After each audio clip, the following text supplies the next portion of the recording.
China से इसका कोई ताल्लुक़ है ही नहीं। देखने वाली बात यह है कि जब यहाँ पे पॉलिटिशियंस ने देखा कि लोगों का रुझान क्या है, तो उनको खुद भी पता चला कि जो उन्हें करना चाहिए था वो उन लोगों से हुआ नहीं। अब ऐसा कहना कि चाइना एक ज़रिया बनेगा, ऐसी बात मुझे नहीं लगता है जेन्युइन है।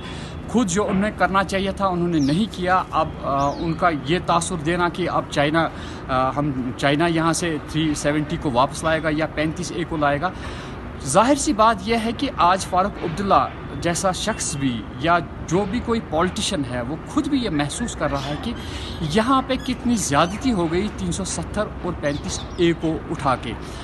यहाँ पे अगर ये लोग इन्होंने पकड़ के रखा होता, इनकी गिरफ्त मजबूत होती, तो ये नौबत नहीं आ जाती कि 370 और 35A को उठाया गया होता। यही लोग इसके असल में ज़िम्मेवार है। अब इनको पता चला कि पॉलिटिशियन जो है आहिस्ता आहिस्ता यहाँ पे जो भी पॉलिटिशियन है, मैं वसूख से कहना चाहता हूँ कि जो भी पॉलिटिशियन है आहिस्ता आहिस्ता इनका जो विकार था, यहाँ पे लोगों में एक इज़्ज़त थी, वो उनकी इज़्ज़त सारी की सारी अब ख़त्म हो चुकी है। फेथ इनकी ख़त्म हो चुकी है। अभी भी हसरत की बात यह है कि कुछ लोग यहाँ पे कहते हैं कि इलेक्शन करवाइए, इलेक्शन के बाद हम देखेंगे कि हम क्या करेंगे। यहाँ पे आहिस्ता आहिस्ता यहाँ पे जो भी पॉलिटिशियन है, मैं वसूख से कहना चाहता हूँ कि जो भी पॉलिटिशियन है आहिस्ता आहिस्ता इनका जो विकार था, यहाँ पे लोगों में एक इज़्ज़त थी, वो उनकी इज़्ज़त सारी की सारी अब ख़त्म हो चुकी है। फेथ इनकी ख़त्म हो चुकी है। अभी भी हसरत की बात यह है कि कुछ लोग यहाँ पे कहते हैं कि इलेक्शन करवाइए, इलेक्शन के बाद हम देखेंगे कि हम क्या करेंगे। यहाँ पे जाहिर सी बात यह है कि इस टाइम क्या हालात है हमारे कश्मीर के, इकनॉमी हमारी कितनी ख़त्म हो गई यहाँ पे, और ये लोग अभी भी इक़्तिदार ढूंढने में लगे हुए हैं, लोगों को बेवकूफ़ बना रहे हैं। मुझे नहीं लगता है कि जो लोग इनके पीछे पीछे दौड़ते हैं वो ख्वाब की दुनिया में चल रहे हैं। अभी भी लोगों को चाहिए कि वो इन लोगों के पीछे ना चले, क्योंकि यहाँ पे इन लोगों की वजह से ही सारी बर्बादी हो गई। मुझे लगता है as a local Kashmiri it only depicts the frustration of Farooq Abdullah, क्योंकि मतलब लेकिन साथ ही साथ मैं ये कहना चाहता हूँ कि मतलब जो इस वक्त द प्रिवेलिंग कंडीशन यहाँ पे प्रिवेलिंग सिचुएशन है, I think I justify the statement of Farooq Abdullah because he just want that abrogation of article 370 that India resorted through unconstitutional illegal means should be revoked, should be restored. That's why Farooq Abdullah has short the help from China. और मुझे लग रहा है कि लोग भी यहाँ कश्मीर में जो है उसका जो भी स्टेटमेंट आया, मतलब वो उन्होंने वेलकम किया। They just want that somebody should intervene so that this article 370 special status of Jammu Kashmir should be restored, because everyone in Kashmir Valley finds that and they believe that whatever India did on August 5, 2019 was unconstitutional and illegal, and nobody there was no consent from the people. They were just caged in their homes, and decision about them was taken by Indian Parliament, which was unconstitutional. देखिए, as a Kashmiri मैं ये समझता हूँ कि ये anger है towards the administration, towards the centre, क्योंकि जो यहाँ पर अभी डिसीजन लिया गया था 1 साल पहले to abrogate the article 370 and 35A, ये मुझे लगता है कि ये आम लोगों में ही नहीं, पॉलिटिशियनों में ये एंगर दिख रहा है, क्योंकि ऐसे बयानात एक मैच्योर पॉलिटिशियन, एक जो मतलब मंजे हुए पॉलिटिशियन है उसकी तरफ से आना, ये खुद में दर्शाता है कि मतलब ये एंगर है towards the centre and towards the administration. क्योंकि ये जैसे कि हमने बहुत सारे ऐसे मतलब इस फील्ड में देखा है कि काफ़ी ज़्यादा एक पॉलिटिशियंस ने ये कहा कि ये इलीगल, जो अनकॉन्स्टिट्यूशनल, इलॉजिकल ये तौर से उठाया गया था 370। मुझे लगता है कि ये बहुत ही जो इन्होंने स्टेटमेंट दिया है, ये एक खुद में ये दर्शाता है कि मतलब यहाँ पर common citizens as well as the politicians have showed very much of anger towards the administration and centre. अरे भैया, उनका तो यही काम है।